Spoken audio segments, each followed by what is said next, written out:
Hello, everyone, and welcome. My name is Camille Kalatasti. I'm the Dean for Institutional Research and Assessment and Graduate Studies here at Berklee College of Music. This event is in a series of sessions that we host to share information with the Berklee Boston campus, with our Berklee campus in Valencia, with faculty and leaders at many of our partner schools, to share information about curriculum and pedagogy, how we teach, what we teach here at Berklee. The event is being live streamed and will be available afterwards as well on the berklee.edu Academic Affairs website. I want to give a special welcome to those of you joining us virtually. We wish you could be sharing lunch with us, so we salute you with our sandwiches here. Many people have worked hard to get all the technology together and to get this event organized. So I want to give some special thanks to Mary McClory, Ray Soul, David Hughes, Reggie Lofton, and the entire production team. Please join me in giving them a round of applause. Okay. And while the folks in the room are enjoying their lunch, we're going to be hearing from our presenters. And our goal is always to finish by about 10 minutes before the hour so that those who have a class next will be able to get to their class on time.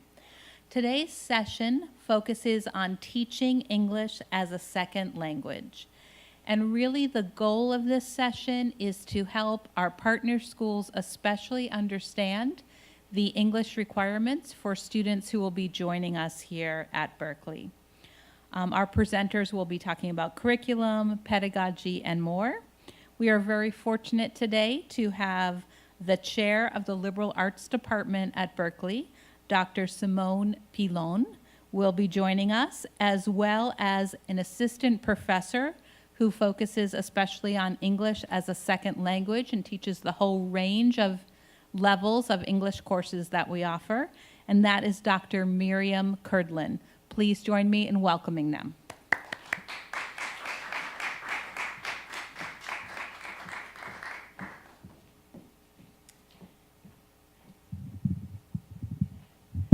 Thank you, Camille, and welcome everyone.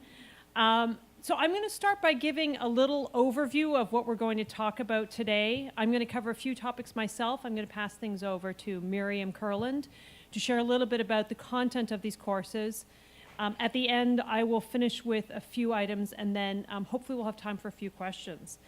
So as I mentioned, I will start with talking a little bit about the overview of ESL and placement, so the course sequence, our testing policies, as well as the impact of placement.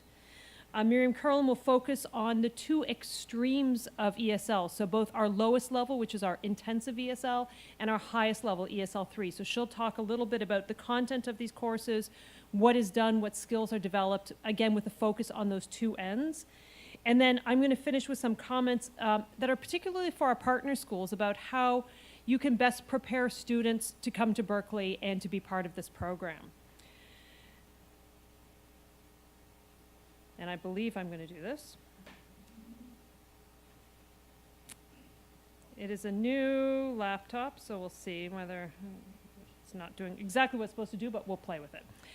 So we do have a sort of a 4-semester course sequence. So from the left to the right of the screen, you have our lowest level, which is the intensive course, which we describe as being for a high beginner. We have ESL 1, so that's a low intermediate level. And again, we're going to explore a little bit more what this means. We have ESL 2, which is a high intermediate. And then ESL 3 is our highest level of ESL, which is for a more advanced student. We say minimum 3 credit hours. ESL 1, 2, and 3 are all 3 credit hour courses. And that means that they meet 3 hours per week. The intensive ESL normally has more hours associated with it, and that depends to a certain extent on the group of students. I'm going to talk in a minute about testing, but depending on the student's skills, we really change this course based on needs.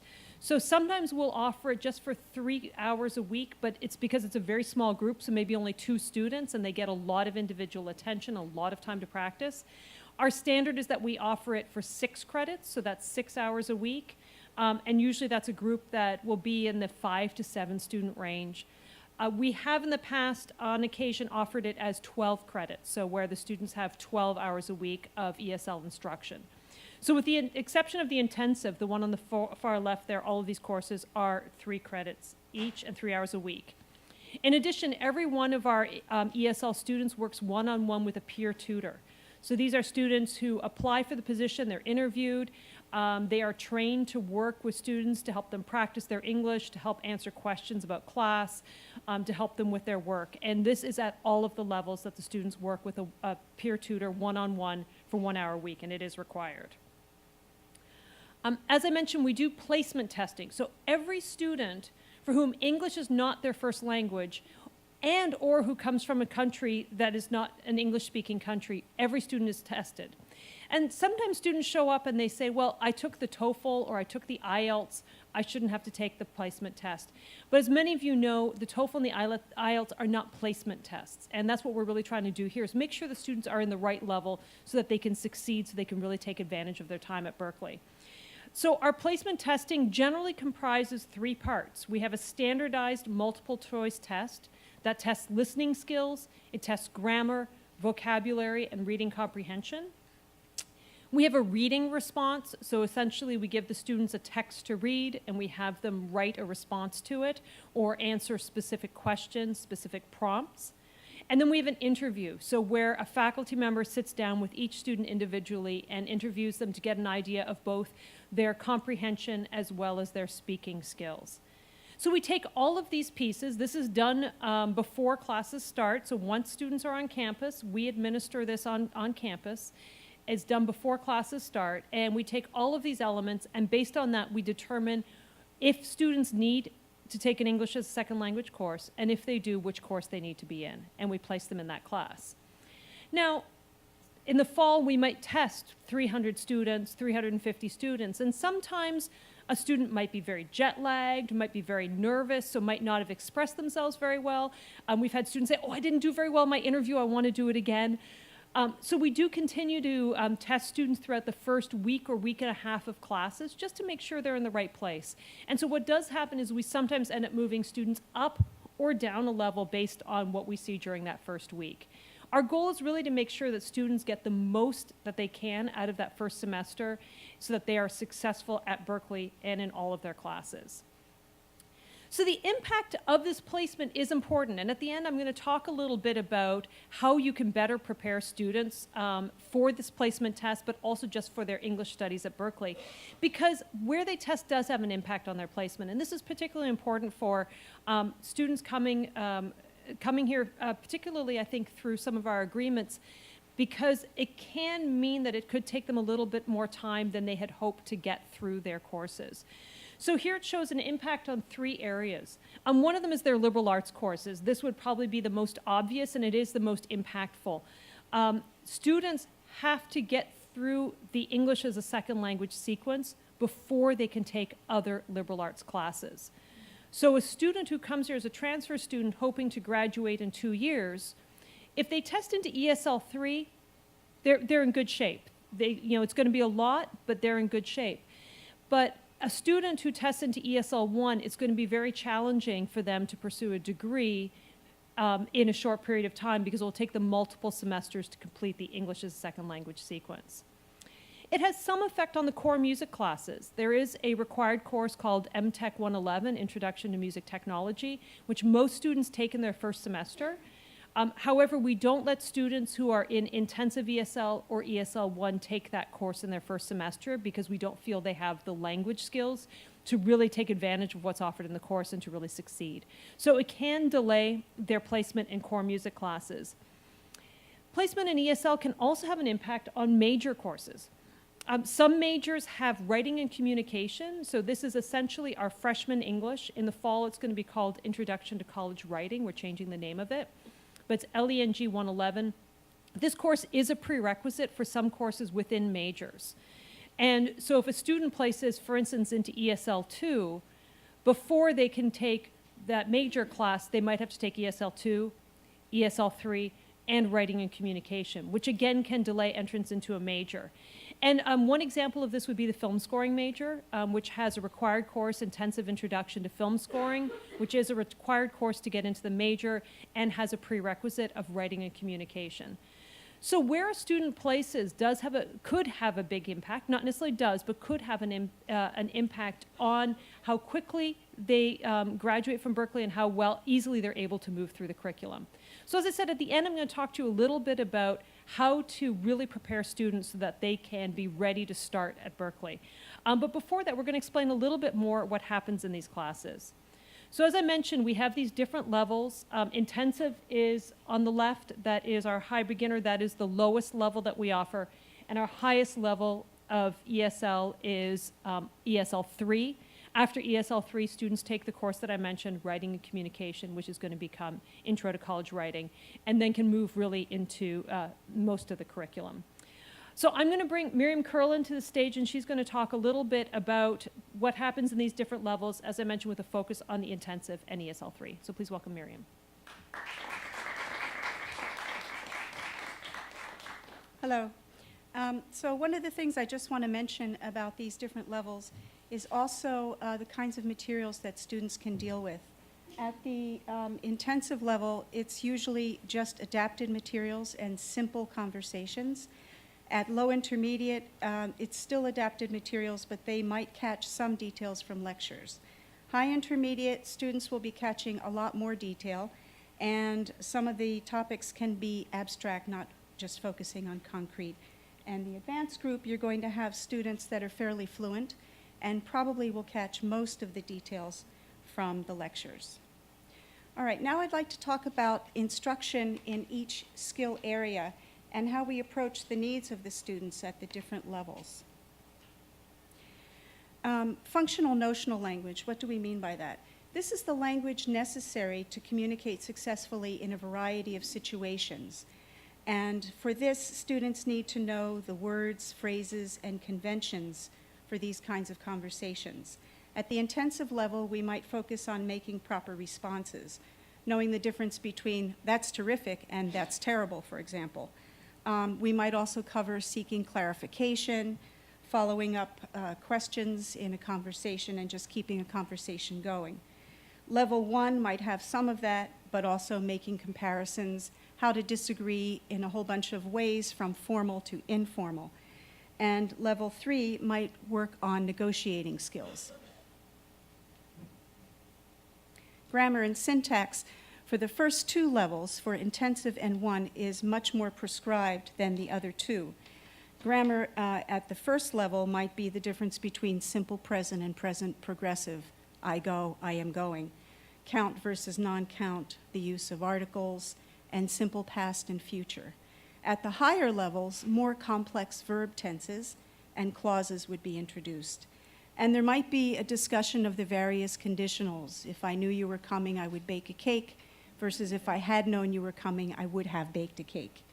The levels goals are delineated in the syllabi that you've received. Okay. Speaking and listening skills for all of the levels, what we're working on is increasing ability as well as confidence and ease in communicating. And so that means for the beginning levels, for both intensive and level 1, we definitely would work on pronunciation. And all schools will be working with video clips, recordings, and students will listen to these and discuss the content and issues.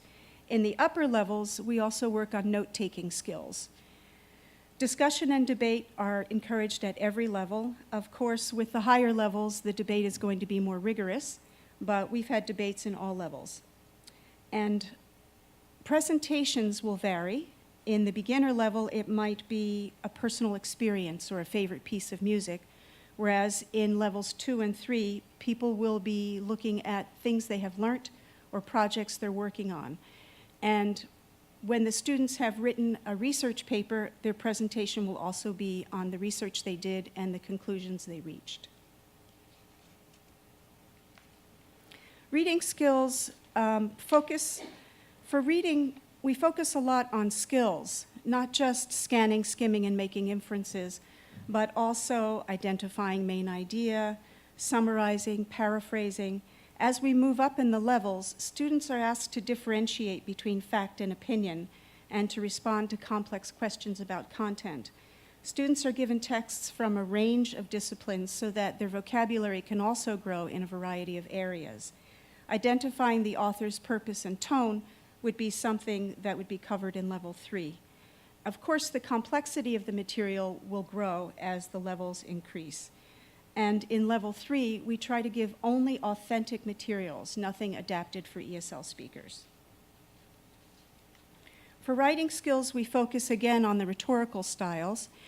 And the difference is in the intensive class, we would focus on sentence formation.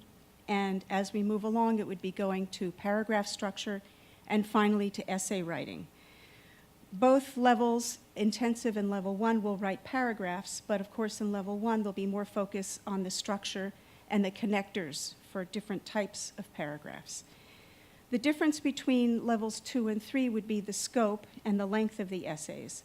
Students learn to organize and provide support for their points and to use proper citation, and again to summarize and paraphrase.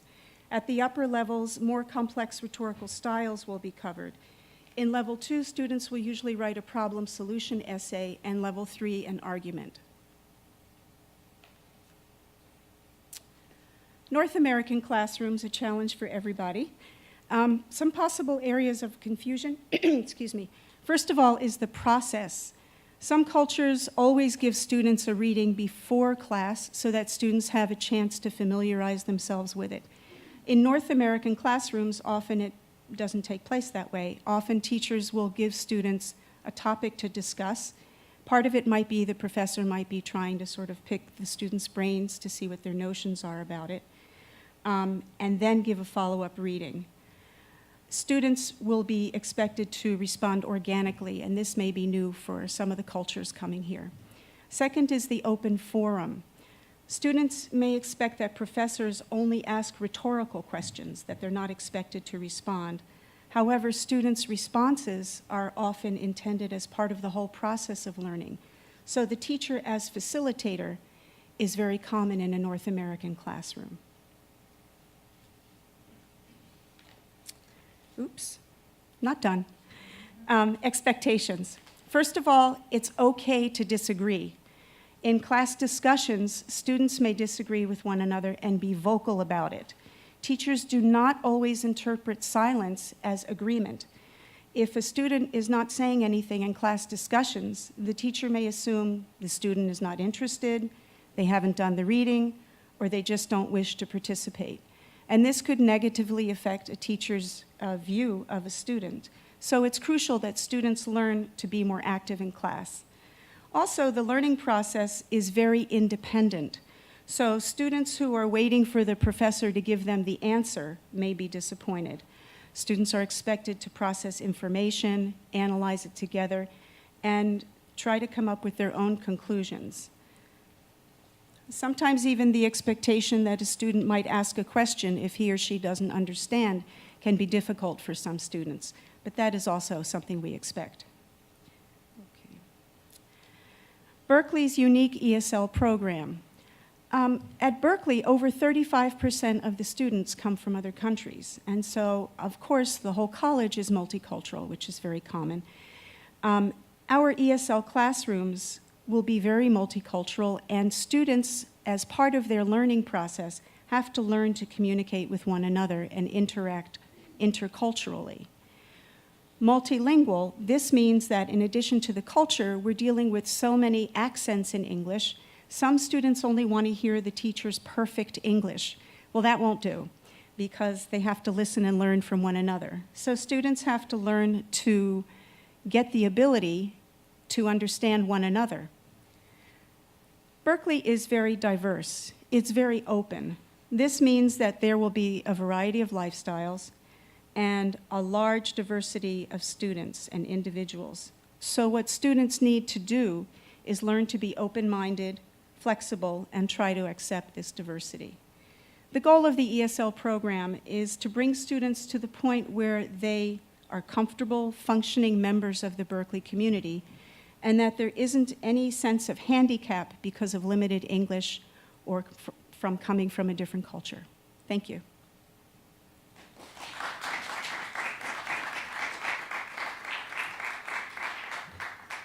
Thank you, Miriam. And I want to come back to a couple things that Miriam brought up. And one of them is that we are preparing students to be successful at Berkeley, but also in the larger community. So there is a linguistic component to this, of course.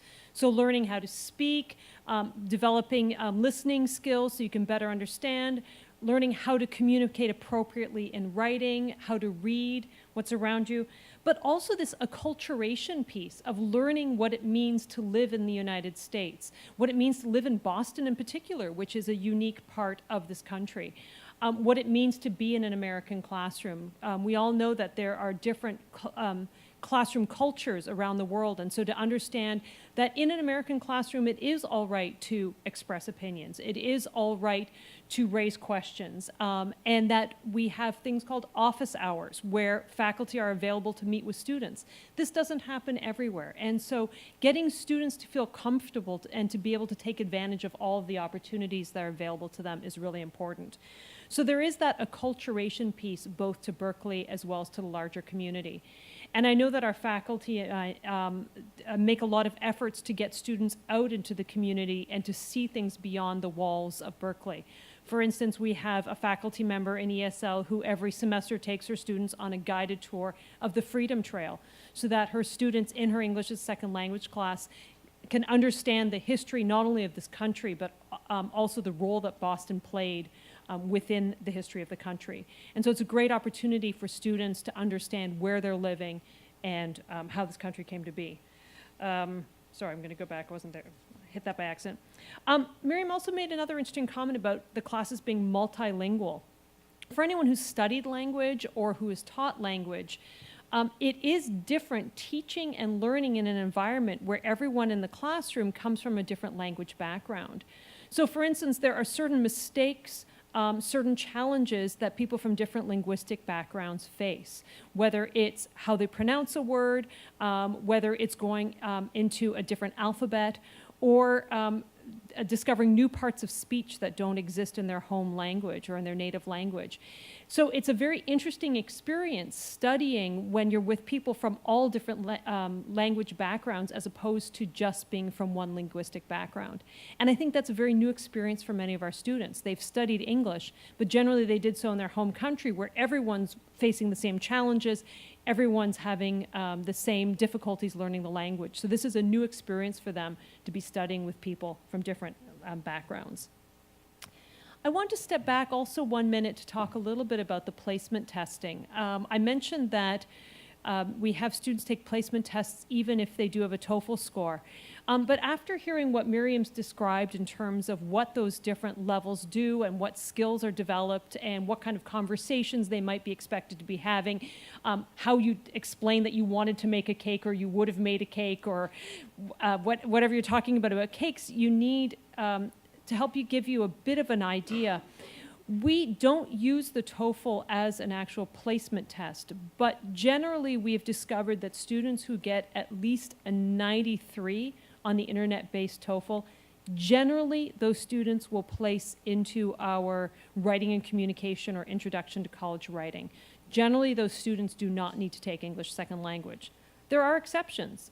We've had students who've had higher scores than that who have tested into the English second language program. We've had students who we've placed into writing and communication who have said, I'm not ready for this, I need to spend some time in English second language. So we can't say that definitely a student who has at least a 93 is going to be placed into writing and communication or intro to college writing. But generally speaking, those students tend to be ready for the regular curriculum in English. And the 93 on the TOEFL, that's about a 7 on the IELTS. So just to give you that guideline. Below that, it's a lot harder to say. A student who gets an 80 on the TOEFL, we've had some test into ESL 2, we've had some test into ESL 3, and we've had some test into writing and communication. So there it varies a lot. It might be when the student took the test. It might be that the TOEFL does test for certain things, but again, it's not a placement test. And so we might discover that the student does need help in one area or another. We put a lot of importance on writing skills because a third of the Berkeley degree requirements are liberal arts, which means students are going to be reading and writing a fair amount. So a student who comes in with great oral communication skills, great listening comprehension, great reading comprehension skills, but who really struggles to write will probably find themselves in a lower level of English second language than they expected. And this is interesting because it actually happens a lot with students who are coming to us who are not native English speakers, but who have maybe spent a year or two in an English-speaking country, and so who speak very well and who have very strong, very good accents.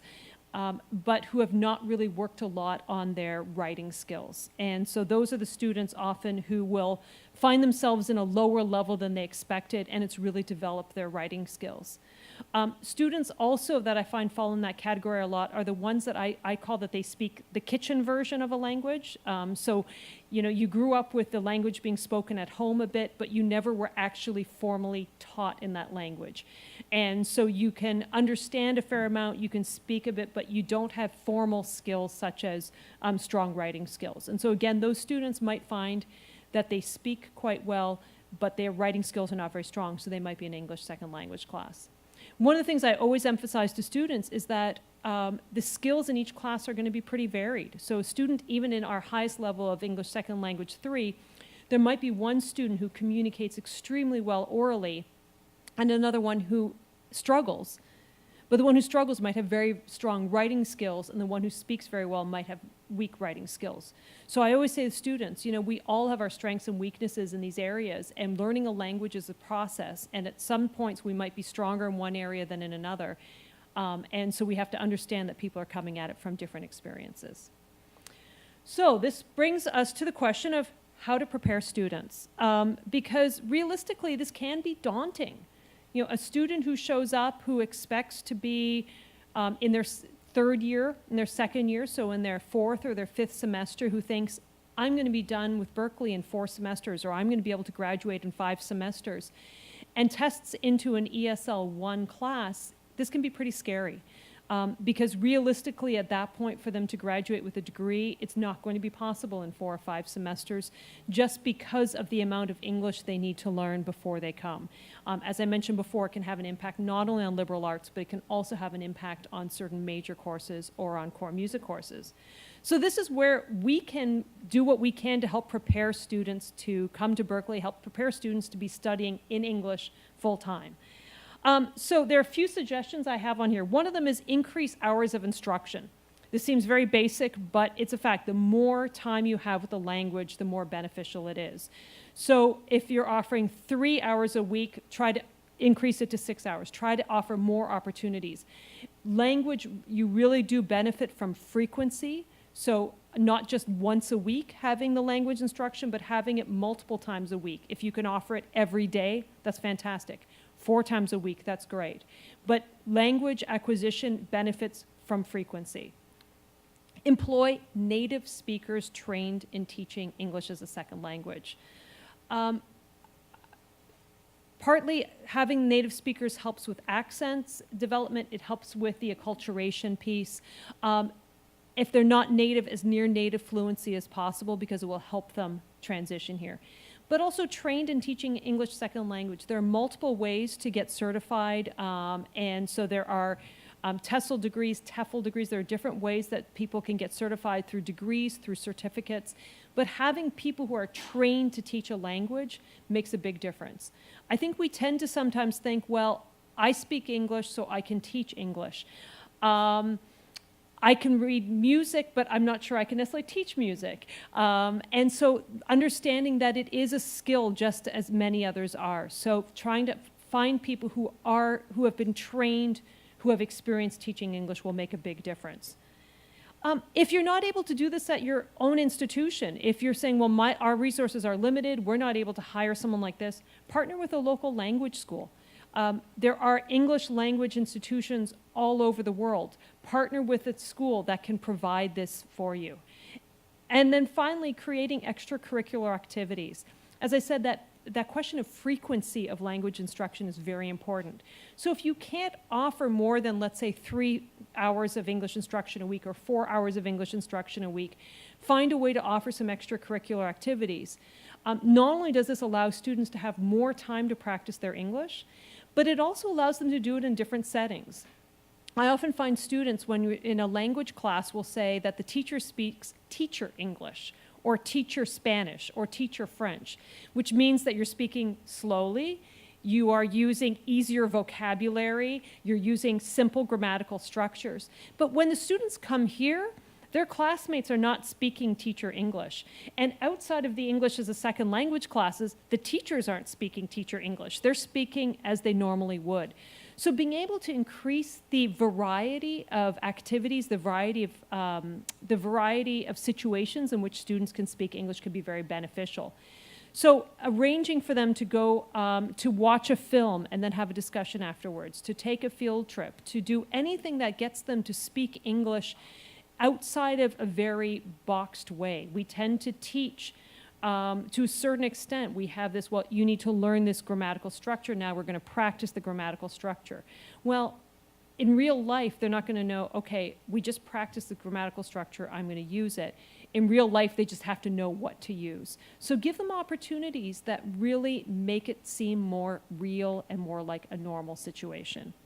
So again, these are the great ways to help prepare students, because the higher they place in the English as second language sequence at Berkeley when they get here, the better off they're going to be. Not only academically, but quite honestly also personally, because it's going to allow them to forge relationships with a greater variety of people.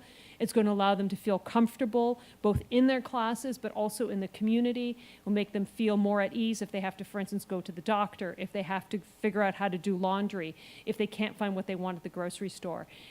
Helping them come here with the strongest English skills that we can is beneficial for everyone. So I think that is our presentation for today. We do have some time for questions. If anyone has any questions for us, we have a microphone you're welcome to step up to. If not, I will repeat your question so that our people listening in from abroad are able to hear. Okay. So you mentioned something about peer tutors, and Yes. I was interested in figuring out how do you account for the time that they spend with them? What type of skills do they usually work with the peer tutors? If they're, do you also have some sort of writing assistance for then like future projects and that sort of stuff? Do you want to talk about how you account for the time and everything? Yeah. Sure. We're talking about the one-on-one tutoring, and some of it is left up to the student. The more advanced levels, they might want to talk about not just the English, but also some of their other classes, because the tutors have been here for a certain number of semesters, and they've already been through some of them. Part of that might be the actual English used in the lectures, but it's not just their ESL classes. For the lower levels, of course, it's much more finite. It's much more on the various skills that they're having trouble with and helping to build them outside the classroom. We don't like them to use it as, okay, I've done my written assignment, would you correct it for me before I hand it in? That's a biggie. We don't want that. But otherwise, what I just mentioned. And we do have writing tutors at the college. These are more for students who are no longer in English as a second language. They're not working necessarily on correcting grammar or correcting spelling, but more helping students with how they express their ideas, how they structure their assignments. So we do have that, and that's separate from the one-on-one peer tutoring. In terms of the peer tutoring, most faculty include it as part of the grade, and we do have a system where we get attendance from the tutor, so we're aware to what extent, whether the students are attending or not. For people at our partner institutions, again, as we think about this, how to prepare students, this is actually a great way to prepare students. If you can find people in your community who would be willing to work one-on-one with your students on English, that'd be great. It can be an exchange system. So for instance, I'm in Portugal, I would like to learn Portuguese, so I will go to your school and I will sit and talk to your student for an hour in English, and then they have to speak to me for an hour in Portuguese. Or I want to learn how to play the violin, so I'm going to go and I'm going to speak English with your student for an hour, and in exchange I get an hour violin lesson. So you can think creatively about how to maximize the resources in your area. There are English-speaking people all over the world, and not just native speakers, but also people with very, very strong English skills who might be willing to help you achieve those goals. So this one-on-one peer tutoring is a great way to think about it, both in terms of how we do it in our classes, but also on a larger scale. Are there any other questions for us? Well, I'd like to thank everyone for coming and for tuning in. I believe that Camille Kalatasti is coming back up to join us, and good luck with these suggestions. Thank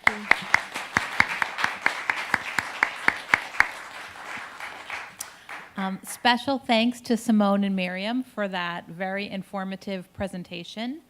I will also say, especially to our partner schools, that Simone is very happy to provide support and guidance as you are developing your English curriculum, thinking about how to prepare students for coming to Berkeley. I will say, just to emphasize again the point that Simone made, students very often will be admitted to Berkeley regardless of their level of English proficiency, but having that low level of proficiency does make it more difficult to have success at Berkeley and to move through the curriculum. The more experience they have with English language, really the better they will be. And so we're very happy to provide support to our partner institutions in preparing students in this way. It's so important to their success. So please join me in thanking Simone and Miriam one more time.